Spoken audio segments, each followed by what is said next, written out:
Students previous lectures में हमने conditional probability start की थी। कंडीशनल प्रोबेबिलिटी क्या होती है ये आपको पहले भी बताया था कि कोई कंडीशन गिवन होती है जिस कंडीशन की बेस पे हम प्रोबेबिलिटी कैलकुलेट करते हैं। वो कंडीशन जो सी है यूजुअली हमारी सैम्पल स्पेस को रिड्यूस कर देती है। जब हम रिड्यूस सैम्पल स्पेस से जो प्रोबेबिलिटी कैलकुलेट करते हैं उसको हम कंडीशनल प्रोबेबिलिटी बोलते हैं। तो आज का जो लेक्चर है वो कंडीशनल से नेक्स्ट है, इसको बेस थ्योरम है। तो बेस थ्योरम जो है आपने पहले भी आपके जो शेर मोहम्मद चौधरी साहब की बुक है जो आप इनिशियल लेवल पे आपने पढ़ी थी उसमें भी दिया हुआ है बेस थ्योरम जो है। तो पहले बेस थ्योरम की स्टेटमेंट देख लेते हैं, बल्कि पहले थोड़ा सा आपको आइडिया दे दूँ। कुछ एक्सपेरिमेंट ऐसे होते हैं जो डिफरेंट स्टेजेस पे परफॉर्म किए जाते हैं। जैसे फर्स्ट स्टेज एक एक एक चीज़ परफॉर्म की फर्स्ट स्टेज पे, एक चीज़ परफॉर्म की सेकंड स्टेज पे।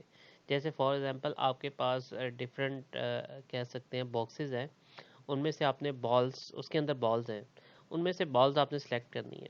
लेट्स सपोज 3 बॉक्सेस हैं, उनमें से बॉल्स रेड और ग्रीन बॉल्स उसमें अवेलेबल हैं, तीनों बॉक्सेस में।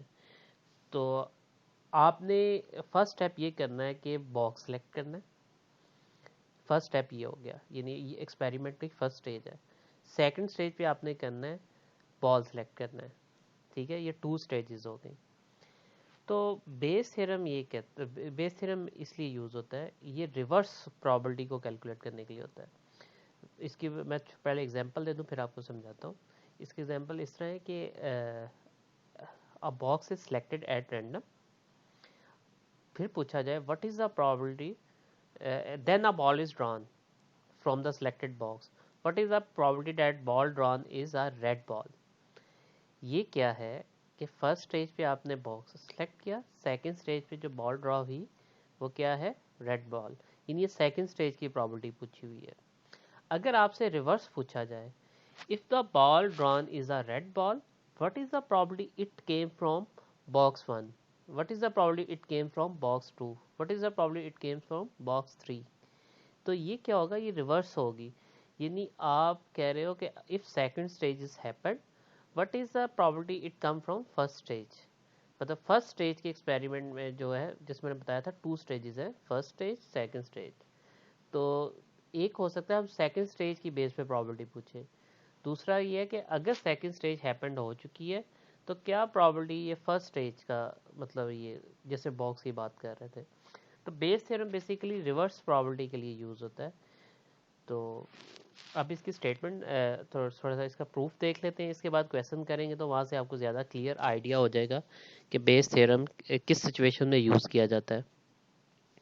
If B1 B2 B3 up to Bn be a partition of the sample space, कि आपको पता है आपको सैम्पल स्पेस को एक रेक्टेंगल से डिनोट करते हैं। तो उसमें ना ये इसकी पार्टीशन कर दी है B1 B2 B3 up to be के भी है इसमें, और बी एन, मतलब एन तक जा रहा है, 1 से लेके एन तक जा रहा है, के भी इसका कोई एलिमेंट है। अच्छा, तो ये ऐसे है पार्टीशन की है। देखें B1 जो है ये डिसजॉइंट है B2 से, B2 डिसजॉइंट है B3 से, इसी तरह B4 अप टू Bn, ये सारे आपस में डिसजॉइंट है, यानी इन्हें कह सकते हैं ये म्यूचुअली एक्सक्लूसिव है। ठीक है, अभी ए की हम बात नहीं कर रहे, अभी सिर्फ B1 B2 की। और ये बेसिकली क्या है, partition of the sample space, इस सेंस में कि इनका यूनियन लेंगे तो वो सारी की सारी सैम्पल स्पेस बन जाएगी। ठीक है, तो ये सारे जो इवेंट्स हैं B1 B2 B3, इनकी प्रोबेबिलिटी जो सी है वो ग्रेटर देन 0 है, यानी प्रोबेबिलिटी ऑफ बी के इज ग्रेटर देन 0, के वेरी 1 से लेके n तक। तो बेस थ्योरम की स्टेटमेंट ये है कि आपने, अच्छा ए कोई इवेंट है जो इनमें इस पे लाई कर रहा है इसी सैम्पल स्पेस में, तो प्रोबेबिलिटी ए जो सी है वो भी ग्रेटर देन 0 है for any event A of S with probability of A is greater than 0। Then probability of B के गिवन ए, के कुछ भी हो सकता है, 1 2 3। जैसे मैंने कहा था what is the probability it came from box 1, तो B1 हो गया। What is the probability it came from box 2, B2 हो गया। तो के कुछ भी हो सकता है 1 से लेके n तक। तो बेस थ्योरम का स्टेटमेंट ये है, प्रोबेबिलिटी ऑफ बी के गिवन ए, यानी बी के मतलब फर्स्ट स्टेज की प्रोबेबिलिटी पूछ रहा है given that second stage happened, is equal to probability of A given B के multiplied by probability of B के। यानी इसका अगर थोड़ा सा याद करना हो तो इस सेंस में किया जा सकता है, इसकी प्रोबेबिलिटी उल्ट इधर होती है कि ए गिवन बी के, यहाँ क्या था बी के गिवन ए, ठीक है। तो मल्टीप्लाइड बाय नीचे वाले की प्रोबेबिलिटी, मल्टीप्लाइड बाय नीचे वाले की प्रोबेबिलिटी ऑफ बी के, ठीक है, divided by sum of K vary 1 to n B K vary कर रहा है 1 से लेके n तक, multiplied by probability of A given B K. ऊपर वाली सारी चीज नीचे होगी लेकिन के वेरी करेगा 1 से लेके n तक, यानी सबकी प्रोबेबिलिटी का टोटल, ठीक है। तो इसको अभी प्रूफ करना है हमने, ये इसकी स्टेटमेंट है, मतलब ये बेस थ्योरम होता है। तो आपको आप उधर से भी देख सकते हो शेर मोहम्मद चौधरी साहब की बुक से, और इधर से भी देख सकते हो।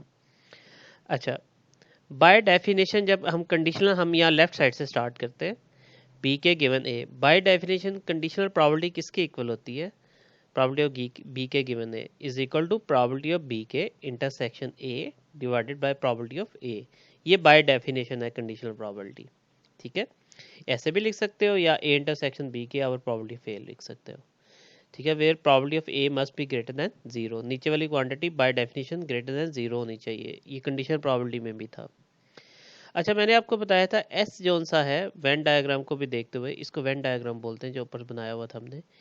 एस हम लिख सकते हैं B1 B2 B, इन सब का जो यूनियन है वो एस के इक्वल होगा, क्योंकि ये म्यूचुअली एक्सक्लूसिव भी है और ये partition of the sample space भी है, इसलिए इनका जो यूनियन है वो सैंपल स्पेस के इक्वल होगा, और ये म्यूचुअली एक्सक्लूसिव भी है। ओके, अब ए जो कोई भी इवेंट है which is a subset of sample space, हम क्या लिख सकते हैं, A intersection S is equal to A, कि पूरी सैंपल स्पेस है आपके पास, उसका इंटरसेक्शन ए के साथ लोगे तो वो ए ही आएगा ना, ए कोई स्मॉल सबसेट है, ठीक है, A is a small subset of S, तो देन ए इंटरसेक्शन एस क्या होगा, वो ए ही होगा। तो एस को रिप्लेस कर सकते हो आप इसमें B1 union B2 union B3 up to Bn। इधर जो S है, जो सैंपल स्पेस है, वो बेसिकली उसको in terms of B's event लिखा जा सकता है ना, B1 union B2 union B3 up to Bn। Okay, अब इस पे जो लॉ लगेगा, इस पे लॉ इससे लिख सकते हो A intersection B1 union A intersection B2 union A intersection B3 up to so on, last क्या हो जाएगा A इंटरसेक्शन Bn। तो जब ये लॉ लग गया तो अब देखिए क्या ए इंटरसेक्शन B1 ए इंटरसेक्शन B2 क्या ये आपस में म्यूचुअली एक्सक्लूसिव है कि नहीं है, वो आपको वेन डायग्राम से पता चल जाएगा। अगर हम इस वेन डायग्राम को देखें तो ए इंटरसेक्शन B1 का पोर्शन कौन सा है, ये वाला रीजन, ए इंटरसेक्शन B2 का पोर्शन कौन सा है, ये वाला रीजन, ए इंटरसेक्शन B3 का कौन सा पोर्शन है, ये वाला रीजन, इसी तरह ए इंटरसेक्शन Bn वाला पोर्शन कौन सा है, ये वाला रीजन, ठीक हो गया। तो इसका मतलब है ये जो रीजन है जो कॉमन है दोनों में, ये आपस में जो उनसे हैं म्यूचुअली एक्सक्लूसिव है, यानी ये रीजन और इस रीजन में कोई चीज कॉमन नहीं है, इस रीजन और इस रीजन में कोई कॉमन नहीं है, तो ये आपस में क्या है, म्यूचुअली एक्सक्लूसिव है। तो म्यूचुअली एक्सक्लूसिव में एडिशन लॉ में आपने पढ़ा था ना, probability of A union B किसके इक्वल होती है, वो होती है probability of A plus probability of B. अगर नॉट म्यूचुअली होते तो फिर वो किसके इक्वल था, probability of A union B, probability of A plus probability of B minus probability of A intersection B। अच्छा, अब A को हमने इस फॉर्म में लिखा था, और ये जो चीज है A intersection B1 A intersection B2 ये आपस में क्या है, म्यूचुअली एक्सक्लूसिव है। इसका मतलब अगर हम इस पे प्रोबेबिलिटी अप्लाई कर दें इस वाली स्टेटमेंट पे, तो प्रोबेबिलिटी अप्लाई कर दें तो हमारे पास एडिशन लॉ कौन सा लगेगा, नॉट म्यूचुअली एक्सक्लूसिव वाला, जो आपको मैंने बताया था, probability of A union B is equal to probability of A plus probability of B. तो इस पे आप एडिशन लॉ लगा दें, ये तो लेफ्ट साइड पे आ जाएगा probability of A is equal to, ये क्या आ जाएगा, probability of A intersection B1 plus probability of A intersection B2 plus probability of A intersection B3 up to so on, last क्या आ जाएगा, probability of A intersection Bn। ये बन जाएगा उसका जब हम प्रोबेबिलिटी अप्लाई कर देंगे, और इनमें कॉमन कोई नहीं आएगा क्योंकि ये म्यूचुअली एक्सक्लूसिव पे सारे डिसजॉइंट इवेंट से। अच्छा, अब by definition rule of multiplication आप probability of A intersection B1 को लिख सकते हो, probability of A multiplied by probability of B1 given A happen, ये रूल ऑफ मल्टीप्लिकेशन जो लास्ट टाइम हमने किया था। इसी तरह probability of A intersection B two को लिख सकते हो probability of A multiplied by probability of B two given A. अगर ए और बी टू इंडिपेंडेंट होंगे तो इसको ऐसे भी लिखा जा सकता है probability of A multiplied by probability of B too. फिलहाल हम इंडिपेंडेंट की कोई बात नहीं कर रहे, तो इसलिए जनरली हम ऐसे ही लिखेंगे। इसका मतलब है इसको फिर क्या लिखा जा सकता है probability of A multiplied by probability of B one given A. इसको क्या लिखा जा सकता है probability of A multiplied by probability of B two given A. इसी तरह ये लास्ट वन जो है इसको क्या लिखा जा सकता है probability of A multiplied by probability of B N given ए।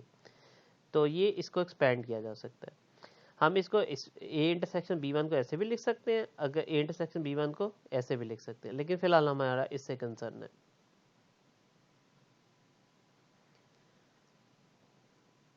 क्योंकि अगर ये इवेंट पहले है, ये वाला B1 पहले है, इंटरसेक्शन A है, आप इसको लिख सकते हैं इंटरसेक्शन B1 को B1 इंटरसेक्शन A, उससे फ़र्क तो नहीं ना पड़ता। तो B1 इंटरसेक्शन A होगा तो फिर लिख सकते हो probability of B1 multiply by probability of A given B1। इसलिए ऐसे भी लिखा जा सकता है या आइदर और किया जा सकता है। देखिए हम पहले वाली टर्म ही यूज़ कर रहे हैं। जब पहले वाली टर्म यूज़ की तो प्रॉबिलिटी ऑफ A इंटरसेक्शन जो हमने ये स्टेटमेंट थी इसको फिर लिख सकते हो इस फॉर्म में, ये अभी जो मैंने आपको बता दिया कि ए इंटरसेक्शन बी वन को ऐसे लिख लिया, ए इंटरसेक्शन बी टू को ऐसे लिख लिया, up to A intersection B N को ऐसे लिख लिया। तो इन टर्म्स ऑफ सम है, इसको कैसे लिखोगे समेशन के वेरी वन, ये देखें बी वन से स्टार्ट हो रहा है ना, कहाँ तक जा रहा है एन तक, तो सम अप्लाई हुआ के वेरी वन से लेके एन तक प्रॉबिलिटी ऑफ बी के multiplied by probability of A given B K. जब के की वैल्यू वन होगी तो ये फर्स्ट टर्म आ जाएगी, जब टू होगी तो सेकंड टर्म, जब एन होगी तो ये लास्ट टर्म आ जाएगी। ओके जो हमने स्टार्ट कहाँ से लिया था अगर आपको याद हो, तो स्टार्ट हमने लिया था इससे बाय डेफिनेशन कंडीशनल प्रॉपर्टी से। अब नीचे वाली प्रॉपर्टी तो आ गई, अब ऊपर वाली किसके इक्वल होगी प्रॉपर्टी, वो रूल ऑफ मल्टीप्लिकेशन से इसको लिख सकते हो property of A multiplied by property of B के गिवन ए। ठीक है, नीचे वाली प्रॉपर्टी ऑफ ए तो अभी हमने कैलकुलेट कर ली ना इन टर्म्स ऑफ सम जो हमने किया था, ये इक्वेशन 2 जो सी है। ठीक है, तो property of A intersection B K किसके इक्वल होगा प्रॉपर्टी ऑफ बी के multiplied by property of A given B K. तो इसको फिर लिखा जा सकता है ओके ये जो हमने प्रॉपर्टी ऑफ ए है, हमने ये जो सेकंड टर्म है ना उसके लिहाज से लिखी हुई है। उसकी रीज़न ये है कि जो इवेंट बी है ना B1 B2 B3 इसको समझ लीजिए फर्स्ट स्टेज का है, और ए जो है ना ये सेकंड स्टेज का है। जैसे लेट्स सपोज मैंने कहा कि B1 B2 B3 आप कह सकते हो बॉक्स इज सिलेक्टेड, ए कह सकते हो रेड बॉल इज सिलेक्टेड। तो फर्स्ट स्टेज पे आप बॉक्स सेलेक्ट करोगे, सेकंड स्टेज पे रेड बॉल सेलेक्ट करोगे ना, तो इसलिए इसको हम इस टर्म में लिखेंगे property of B1 this, property of B2 this, act so on. तो इस टर्म में लिखा तो ये सारा आ गया, तो जिसको हमने इन टर्म्स ऑफ सम भी लिख लिया था। इसी तरह जो ऊपर वाला टर्म थी जो कंडीशनल प्रॉपर्टी के ऊपर आई थी बाय डेफिनेशन, वो क्या थी प्रॉपर्टी ऑफ इंटरसेक्शन बी के, उसे भी फर्स्ट स्टेज के लिहाज से लिखना है। वो क्या होगी property of B K multiply by property of A given B K. लिखा ये भी जा सकता है property of A multiply by property of B के गिवन ए, दोनों से फर्क नहीं पड़ता, लेकिन हमने पहले फर्स्ट स्टेज वाले को लाना है। ओके तो ये दोनों रिजल्ट कौन से हैं, ये जो दोनों निकल आए हैं ऊपर वो कंडीशनल प्रॉपर्टी वाले में पुट करोगे तो ये हमारा बेस थ्योरम प्रूफ हो जाएगा। ये बेस थ्योरम का फार्मूला बन गया। अच्छा एक बात और बता दूं, ये नीचे वाला जो पोर्शन है ना इसको हम टोटल प्रॉपर्टी थ्योरम भी बोलते हैं। टोटल प्रॉपर्टी थ्योरम वही होता है कि सेकंड स्टेज की प्रॉपर्टी पूछी जाए on the basis of first, इसको हम टोटल प्रॉपर्टी बोलते हैं। यानी सेकंड स्टेज की प्रॉपर्टी पूछी जाए या थर्ड स्टेज की पूछी जाए प्रॉपर्टी, मतलब लास्ट स्टेज की प्रॉपर्टी पूछी जाए। और अगर फर्स्ट स्टेज की प्रॉपर्टी पूछी जाए on the basis of remaining stages, तो उसको हम रिवर्स की तरफ ले आते हैं, तो वो फिर बेस थ्योरम का फार्मूला बन जाता है। तो अभी थोड़ा सा आपको क्वेश्चन से डिस्टिंक्शन बताता हूँ कि टोटल प्रॉपर्टी थ्योरम किस सिचुएशन में यूज़ होता है और उसमें जो बेस थ्योरम है वो कब यूज़ होगा। इसकी वही एग्जांपल मैं रिकॉल कर रहा हूँ कि 3 बॉक्सेस हैं हमारे पास, हर बॉक्स में वाइट और ग्रीन बॉल्स हैं। ठीक है, सपोज कर ले पहले में 4 वाइट है 6 ग्रीन है, दूसरे में 5 वाइट है 5 ग्रीन है, तीसरे में 3 वाइट है और 5 ग्रीन है। लेट्स सपोज तो अगर आपसे कहा जाए one box is selected at random and a ball is selected from the selected box, what is the probability the ball drawn is a white ball? अब यहाँ पे क्या हुआ, टू स्टेजेस थी। फर्स्ट स्टेज थी बॉक्स सेलेक्ट करने की, second stage थी बॉल ड्रॉ करने की, और आप प्रॉपर्टी किस चीज़ की आपसे पूछी जा रही है, वाइट बॉल आने की। तो वाइट बॉल आने की नहीं, सेकेंड स्टेज की प्रॉपर्टी पूछी जा रही है। तो ये क्या है, टोटल प्रॉपर्टी थ्योरम है। ठीक है, अगर मेरी स्टेटमेंट होती if the ball drawn is a white ball, what is the property it came from box 1, या what is the property it came from box 2, तो ये आप रिवर्स जा रहे हो। ठीक है, सेकंड स्टेज की हैपेंड हो चुका है, second stage, what is the property it came from first stage. ठीक है, इस सिचुएशन में आप क्या यूज करोगे, बेस थ्योरम यूज करोगे।